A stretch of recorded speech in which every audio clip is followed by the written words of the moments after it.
Karibu katika taarifa yetu ya habari kutoka idhaa hii ya Kiswahili ya Radio Fortune Africa. Tumekuandalia mengi, ikiwa ni pamoja na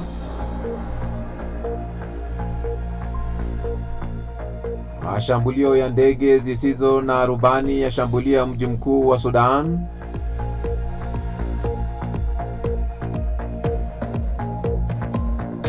Watanzania wameomboleza Raila huku wakipiga mbizi baharini,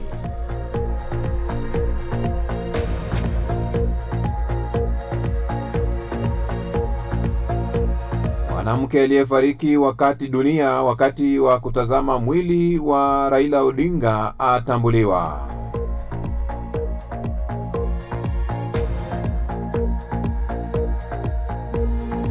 Winnie Odinga amshukuru Fally Ipupa kwa kumwenzi Raila.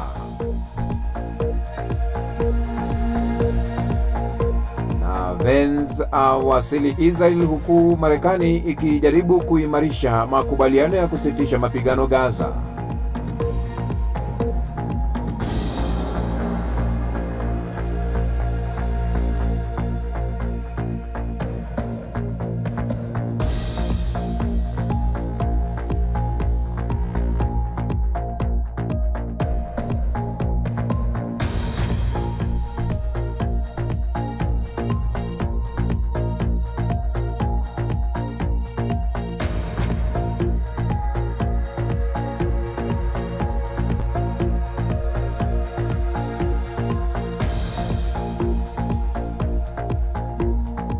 Naam, na tumai ubweri wape pote pale ulipo duniani kwa moyo mkunjufu na mikono miwili. Ujambo na karibu kwenye taarifa yetu ya habari kutoka idhaa hii ya Kiswahili ya Radio Fortune Africa. Jina langu ni Kantona Joseph. Watanzania waliungana na Wakenya kumwomboleza aliyekuwa waziri mkuu wa taifa hilo hayati Raila Odinga na kuonyesha mshikamano ulioguza hisia za watu eneo lote. Kuonyesha mshikamano wao, kikundi cha wapiga mbizi wa Kitanzania walimwenzi Raila kwa namna ya kipekee, wakiwa wanatuka kuingia chini ya maji huku wamebeba mabango yenye ujumbe mzito wa faraja na kumbukumbu ya kiongozi huyo. Watazamaji waliatazama wazamia maji hao waliokuwa wamevalia mavazi tofauti wakipiga mbizi kwa zamu wa baharini huku wakibeba jumbe rambirambi zielekezwa kwa Wakenya. Video hiyo ilisambaa kwa kasi mtandaoni na kuibua maelfu ya hisia na maoni kutoka kwa Watanzania na Wakenya. Mwanamke aliyefariki dunia wakati wa kutazama kwa maiti ya aliyekuwa waziri wa taifa la Kenya hayati Raila Amolo Odinga siku ya Ijumaa Oktoba 17 ametambuliwa.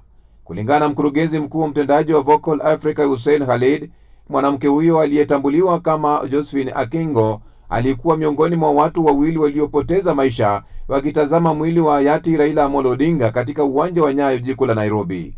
Hata hivyo, ilibainisha kuwa mtu wa pili bado hajatambuliwa.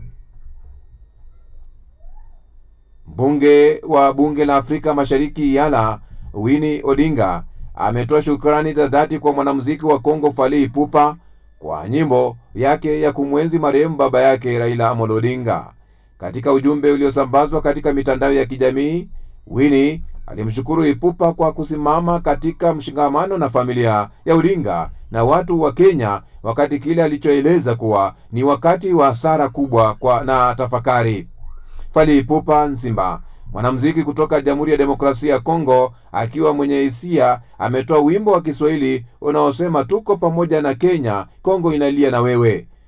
Msanii huyo alimsifu Raila anayejulikana kama baba kama kuwa mwenye mwenge wa amani, sauti ya watu na mwana wa Afrika, akisema kwamba wakati bara linaomboleza ninafariji kujua yuko mahali pazuri. Raila, waziri mkuu wa zamani wa Kenya, aliaga dunia Oktoba 15 mwaka huu nchini India akipata matibabu.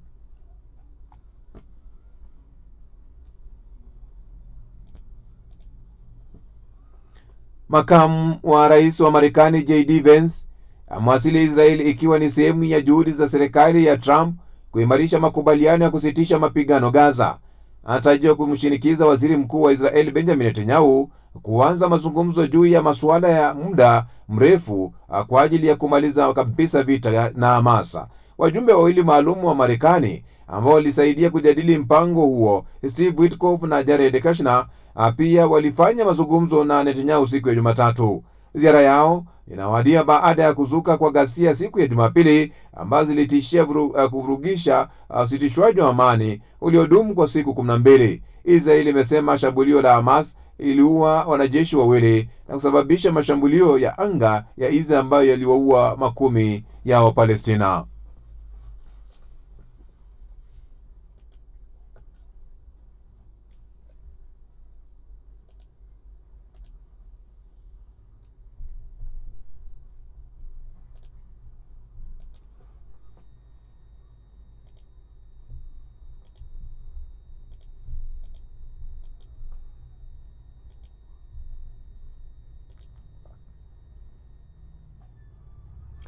Shambulio la ndege zisizo na rubani limeshambulia eneo karibu na uwanja wa ndege wa kimataifa katika mji mkuu wa Sudan, Khartoum, siku moja kabla ya kuanza safari ya ndege ya ndani kwa mara ya kwanza tangu vita vilipozuka mwaka 2023.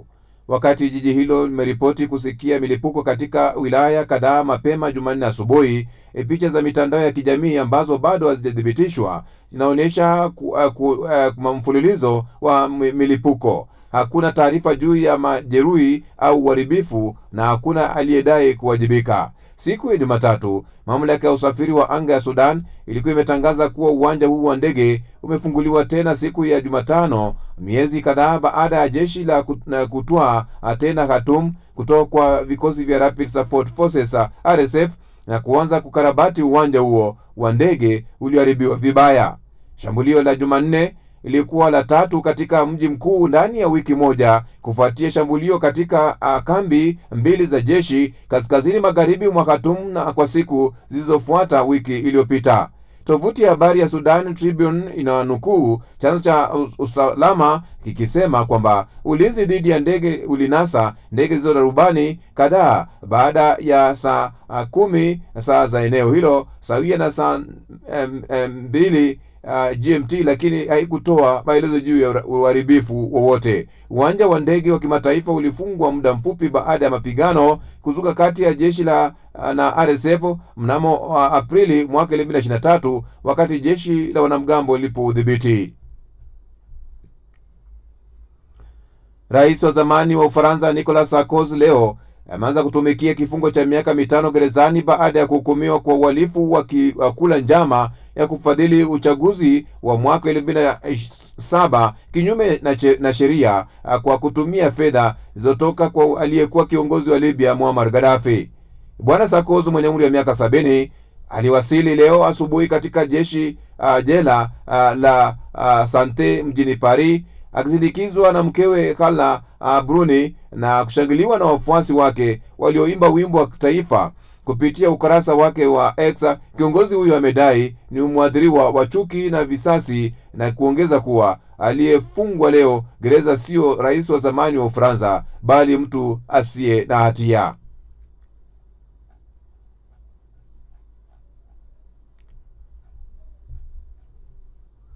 Polisi wa Korea Kusini wamesema wanatafuta kibali cha kumkamata mwanamke aliyesababisha moto katika jengo lake la makazi wakati akijaribu kumuua mende na kwa kutumia kifaa cha kutengeneza moto kama kifaa cha uteketezaji, kwa mujibu wa vyombo vya habari vya ndani. Jirani mmoja mwanamke huyo alipoteza maisha baada ya kuanguka kutoka gorofani katika jaribio lililoshindikana la kutoroka kupitia dirisha. Mwanamke huyo ambaye yuko katika umri wa miaka 20 alifahamisha polisi kuwa alijaribu kumchoma mende kwa kutumia kiberiti na dawa iliyowaka moto na kuongeza kuwa amewahi kutumia mbinu hiyo hapo awali.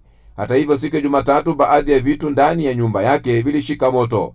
Polisi katika jiji la kaskazini mwa Osan wamesema mwanamke huyo anaweza kufunguliwa mashtaka ya kusababisha moto na kwa bahati mbaya na kusababisha kifo kwa uzembe. kuchoma mende kwa kutumia vifaa vya kulipua moto, iwe ni tochi au vifaa vya kutengeneza moto nyumbani, kumekuwa mbinu mpya kuondoa wadudu wa nyumbani, ikienezwa kupitia video katika mitandao ya kijamii. Mwaka 2018 mwanaume mmoja nchini Australia aliteketeza jikoni mwake alipokuwa akijaribu kuwaua mende kwa kutumia kifaa cha kutengeneza moto kutokana na dawa ya kuua wadudu. Tume Huru ya Taifa ya Uchaguzi Tanzania INEC imetangaza kuwa itatangaza mshindi wa uchaguzi wa urais ndani ya saa 72 baada ya upigaji kura kukamilika tarehe 29 Oktoba mwaka huu. Kwa mjibu wa INEC, matokeo ya nafasi ya ubunge na udiwani yanatangazwa mara baada ya kukamilika kwa kujumuisha kura katika majimbo husika. Tume hiyo imesisitiza kuwa inachukua hatua zote kuhakikisha mchakato wa uchaguzi unafanyika kwa uwazi, haki na kufuata sheria. Ni taarifa ya habari kutoka idhaa hii ya Kiswahili ya Radio Fortune Africa. Sasa hivi tunajiunga na shirika la DW kwenye awamu ya pili ya matangazo yetu ambayo yanakujia moja kwa moja mbashara.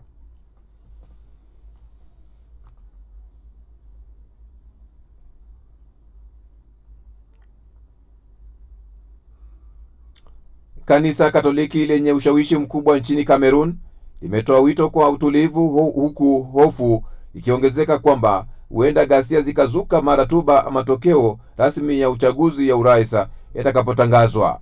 Mgombea upinzani na msemaji wa zamani wa serikali Issa Chiroma Bakari ametangaza kuwa mshindi wa uchaguzi wa Oktoba 12, akisema alimshinda Rais Paul Biya mwenye umri wa miaka 92 ambaye anatafuta kuongoza taifa hilo kwa miaka mingine 7 na ameongoza taifa hilo kwa miaka 43. Tamko la Chiroma limekosolewa na serikali na chama tawala cha Biya, huku maafisa kadhaa wakielezea kuwa ni kinyume cha sheria. Umoja wa Mataifa na mpango wa chakula duniani WFP imesema usambazaji wa misaada ndani ya ukanda wa Gaza imeongezeka kufuatia usitishwaji wa mapigano uliosimamiwa na Marekani. WFP hata hivyo imeelezea kwamba kiwango cha usambazaji bado kiko chini ya lengo lake la kila siku la tani 2,000 kutokana na vituo viwili pekee vya mipakani ndivyo vilivyofunguliwa. Wakazi wengi wa Gaza wanahifadhi chakula wanachopokea. Babu Abdalla na taarifa hiyo. Lakini kiwango hicho bado kiko chini sana ya mahitaji baada ya miaka miwili ya vita kati ya Israel na kundi la Hamas, vita ambavyo vimeharibu sehemu kubwa ya Gaza na kuifanya idadi kubwa ya wakazi wake kusalia bila makazi rasmi. Akizungumza na waandishi wa habari mjini Geneva, msemaji wa shirika hilo Abir Etefa amesema wanapaswa kutumia kila kituo cha mpakani ili kuongeza usambazaji zaidi wa chakula ndani ya Gaza. Etefa ameongeza kwamba ni vituo viwili pekee vinavyodhibitiwa na Israel vinavyofanya kazi, ambavyo ni vya Kerem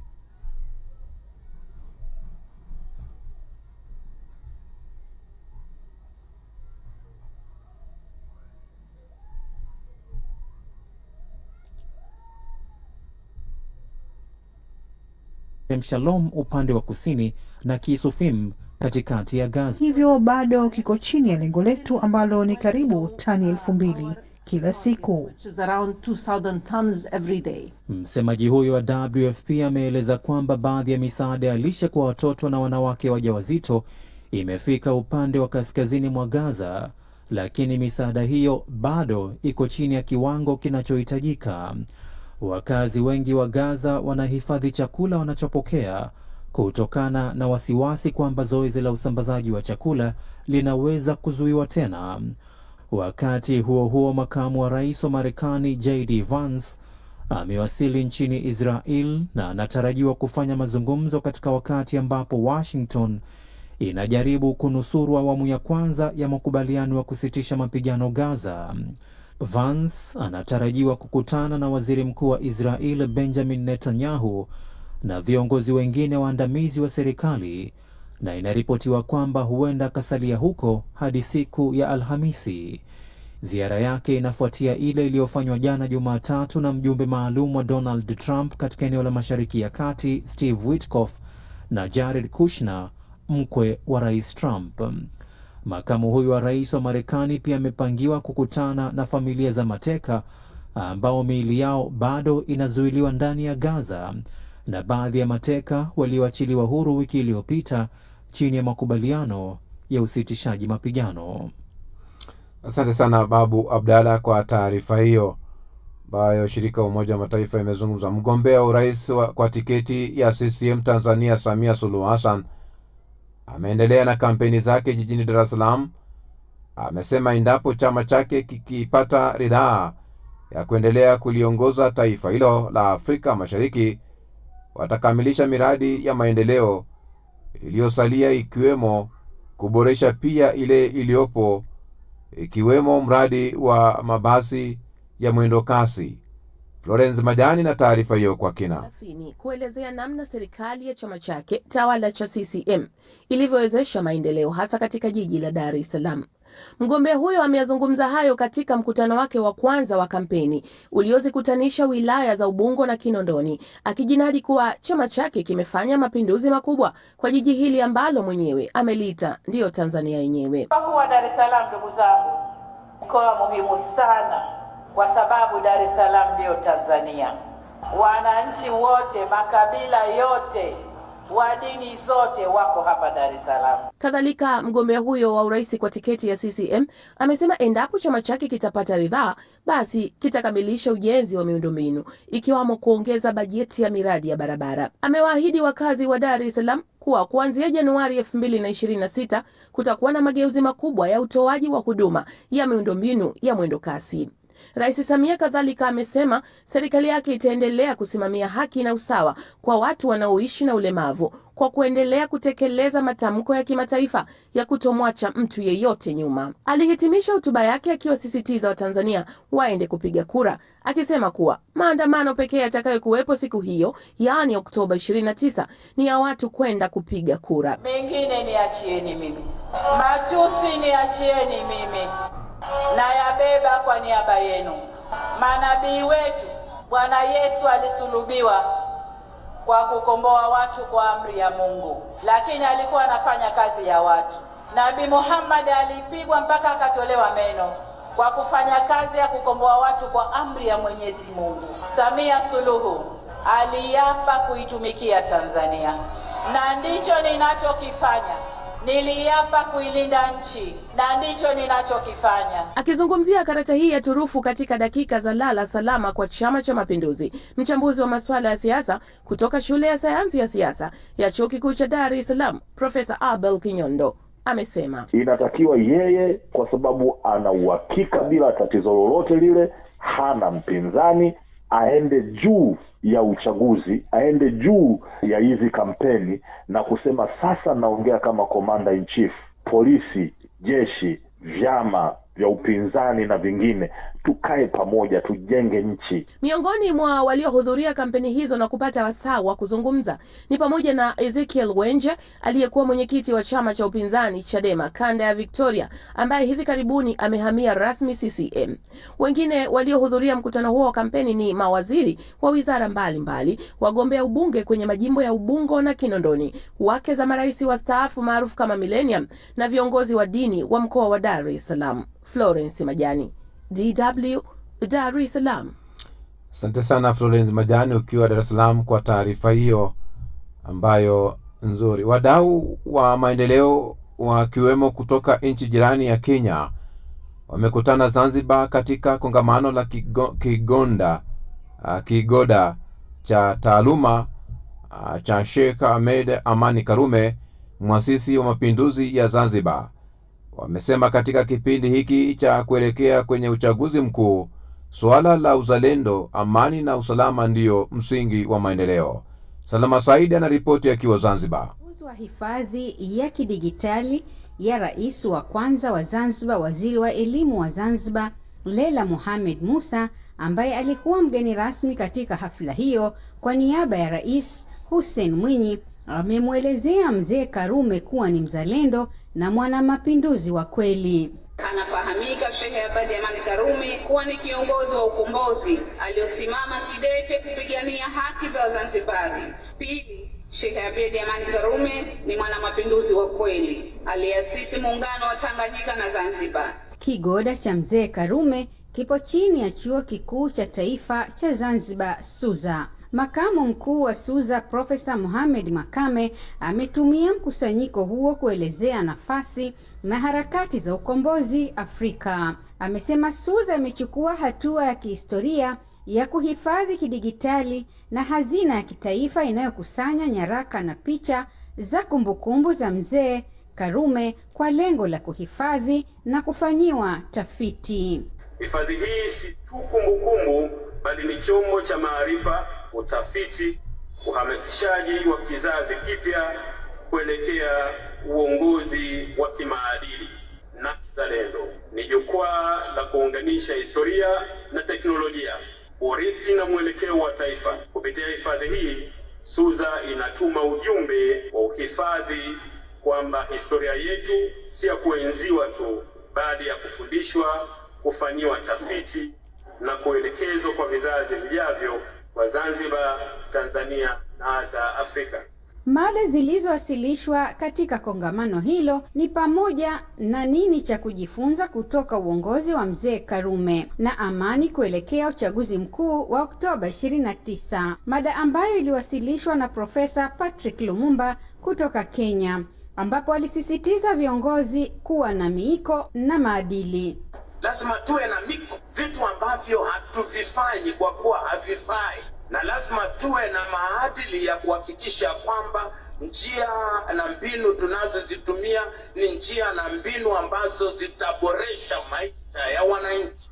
Kongamano hilo linahitimishwa kwa kauli mbiu ya maisha ya Sheikh Abeid Amani Karume na urithi kwa vijana: amani, mshikamano na demokrasia kuelekea uchaguzi mkuu 2025, likiwa ni sehemu ya juhudi za kudumisha fikra na falsafa ya urithi wa hayati Karume kwa vizazi vijavyo. Salma Said, DW, Zanzibar. Asante sana Salma Saida wa DW ukiwa Zanzibar, ambapo unazidi kusonga mbele kwenye Afrika Leo jioni. Habari za dunia awamu ya pili inashirikiana na shirika la DW katika ripoti za waandishi, uchambuzi, vilevile na makala.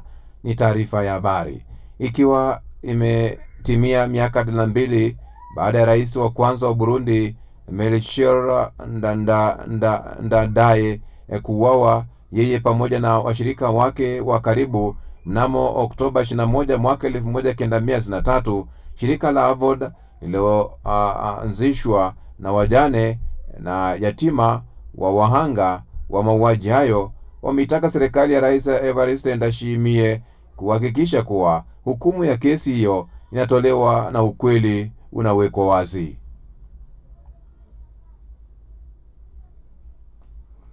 Amida Isa anaripoti akiwa kule Bujumbura, Burundi. Na kupongeza hatua ya hayati Melchior Ndadaye ambaye alichaguliwa kidemokrasia na kupewa hadhi kama kinara wa demokrasia, wameitaka serikali kuhakikisha kwamba kesi inayowakabili walohusika na mauaji hayo inamalizika na hukumu inatolewa dhidi yao. Setu Turu Emmanuel, kiongozi wa shirika hilo la AVOD, anasema shirika lao limeitaka serikali kufanya kila liwezekanalo ili kesi hiyo iweze kumalizika na ukweli upatikane. Shirahamwe ya AVOD lisaba leta. Shirika la AVOD linaitaka serikali kusimamia kesi ya waliohusika na mauaji ya Melchior Ndadaye na washirika wake iweze kumalizika na ukweli ujulikane. Shirika la AVOD linaitaka pia serikali kuwapatia hadhi ya kitaifa wajane na yatima wa washirika wake Melchior Ndadaye. Bagandaguwe mu gihe kimwe Tamko la shirika hilo limetolewa wakati ambapo kesi hiyo iliwekwa kwenye mchakato wa kitaifa wa kutafuta ukweli na maridhiano nchini Burundi.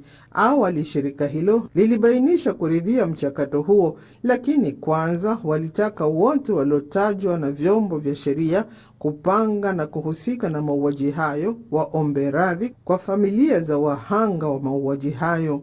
Aisha Gie Adela, mjane wa aliyekuwa spika wa bunge kwenye utawala wa Rais Ndadaye, anasema waliohusika na mauaji hayo walitakiwa kujitokeza na kukiri makosa yao na ikiwezekana walipe fidia. Sisi wajani na wayatima, vile vitu vinafatana. Kwanza justice, kisha wanafanya reparation, nyuma unaomba msamaha, lakini ulishajua nani mwenye aliua mtu wako. Baada ya hukumu ya kesi hiyo kutangazwa, serikali kupitia Wizara ya Sheria ilikata rufaa kwa hoja kuwa waliohukumiwa ni wale waliotekeleza pekee mauaji hayo, huku waliopanga mauaji wakisalia bila kufikishwa katika vyombo vya sheria. Hata hivyo, wengi waliotajwa kupanga mauaji yaliyoharibu maisha ya Rais Melchior Ndadaye na washirika wake wa karibu, akiwemo rais wa zamani Pierre Buyoya, walikwisha fariki.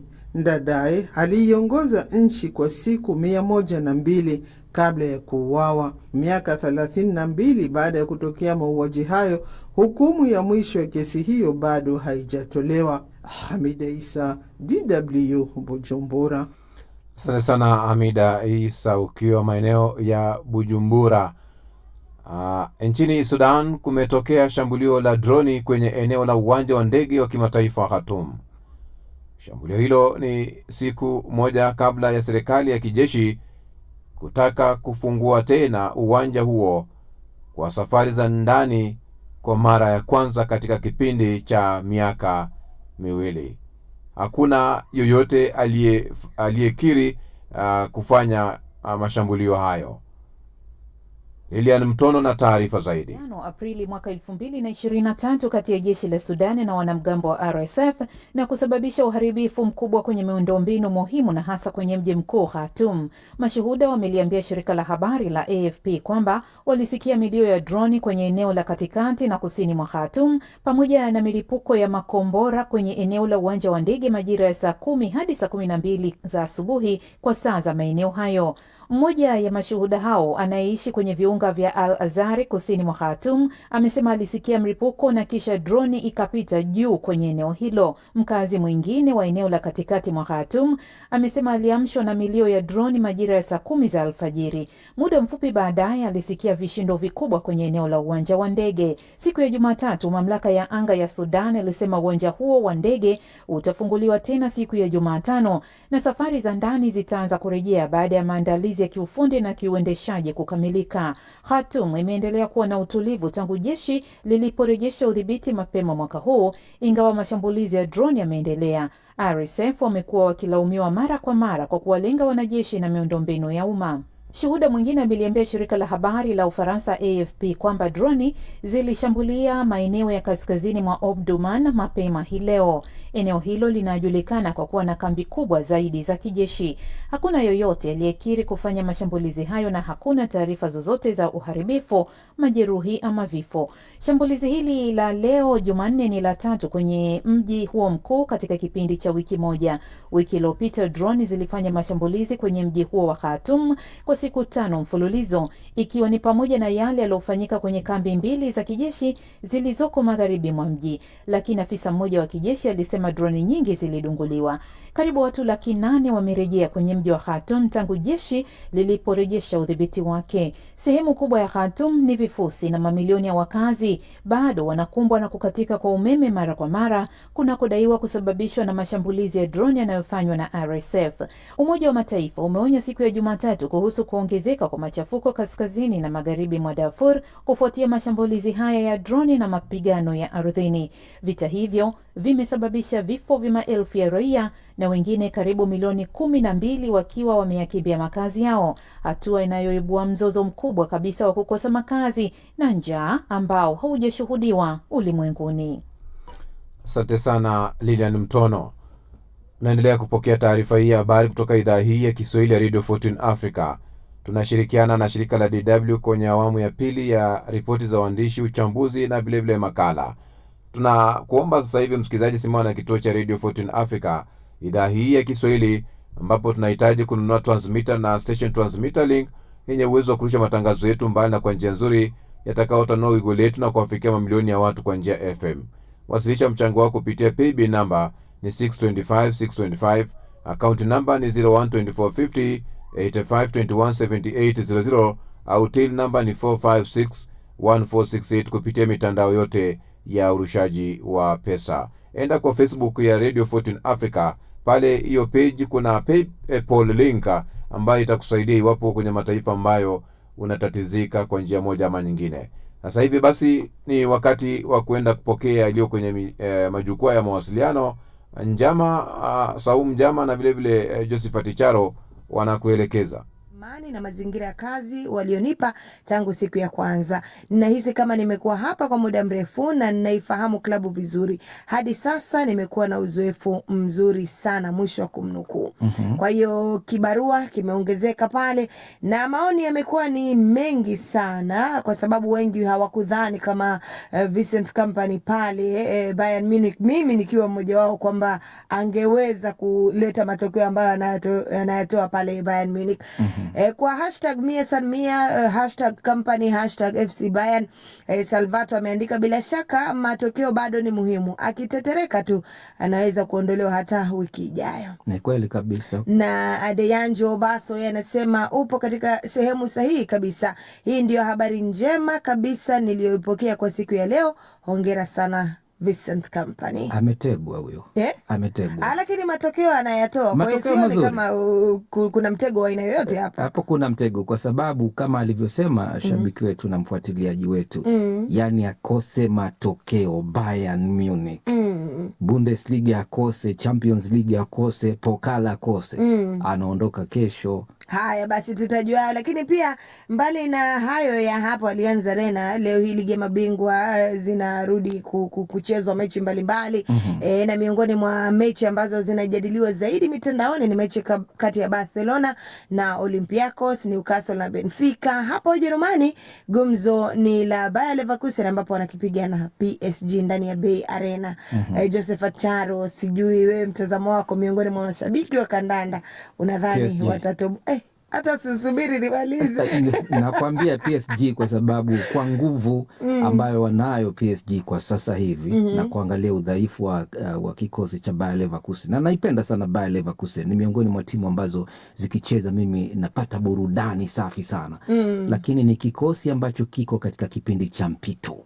Haya basi, mengi yanazungumzwa kwa mitandao, ni msikilizaji aendelee kutufuatilia na kutochea maoni yake kuhusiana na taarifa hizo. Sisi sasa tusome ujumbe waliotutumia. Anaitwa Baraka Mlai, huyu yuko Mwika, Moshi, Tanzania. Anasema Deutsche Welle na wapata mubashara nikiwa huku Mwika. Mbaga Charles Kubeja wa Geita, Tanzania, anasema jitihada za upatanishi ziendelee ili kuleta amani ya kudumu huko Mashariki ya Kati. Rahel Michael wa kwa Mwadule, Handeni, Tanzania, anasema kila laheri wagombea wote. Deus Dedith Mali akiwa Moshi yanasema makubaliano ya kusitisha vita kati ya Israel na Hamas ni wazi kwamba yalikuwa hayana tija, maana wanazidi kushambuliana. Huyu anaitwa Iwiwa Mkembo akiwa Chirundu mpakani Zambia, anauliza huko Gaza amani itarejea lini? Katika Instagram namuona hapa Selemani Mtahu anasema tunatumai kupata viongozi watakao uimarisha uchumi wa taifa letu. Msafiri Junia yeye anasema hakuna uchaguzi kama hakuna tume huru ya uchaguzi. Hassan Abdullah Mlacha akiwa Moshi, Tanzania, anasema kushambuliwa kwa uwanja wa ndege huko Khartoum kunasikitisha sana. Asante sana msikilizaji kwa kuendelea kuwa nasi, na kushukuru sana, na kwa niaba ya mwenzangu Saumu Njama pamoja na mwelekezi wetu Selina Mdemo, mimi ni Josephat Charo na kutakia jioni njema na kila laheri. Haya, asante sana timu nzima, nahodha Josephat Charo na Saumu Njama na wengine kwa kuweza kutupatia uelekezi wa mzuri. Sasa hivi inapata fursa nzuri tu ya kuweza kupatia kiziba mkonga kabla ya kutamatisha matangazo haya ya mbashara.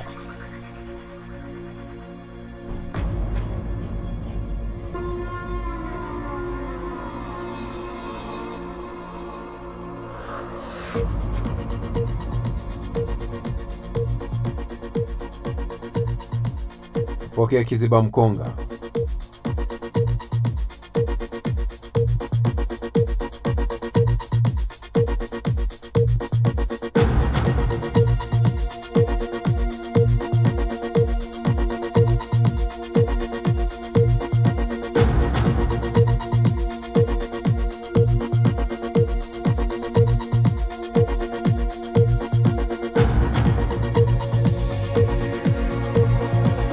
Kiziba mkonga cha sasa. Hata kama unajua njia, uliza mara nyingine tena. Kiziba mkonga cha sasa. Hata kama unajua njia, uliza mara nyingine tena. Haijalishi ni kwa kiasi kipi tunajisikia kuwa na uhakika, daima kunaweza kuwa na mambo tusiyoyaona au vikwazo visivyotarajiwa. Hekima iko katika kuthibitisha mara ya pili. Hata kama unajua njia, uliza mara nyingine tena. Haijalishi ni kwa kiasi kipi unajisikia kuwa na uhakika wa kitu unachokifanya, daima kunaweza kuwa na mambo usiyoyaona au vikwazo usivyotarajia. Hekima iko katika kuthibitisha mara ya pili. Endelea kuthibitisha.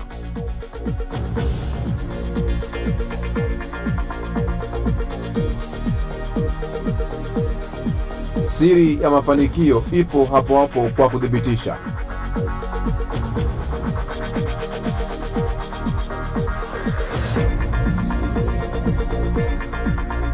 Na hicho ndicho kiziba mkonga cha sasa.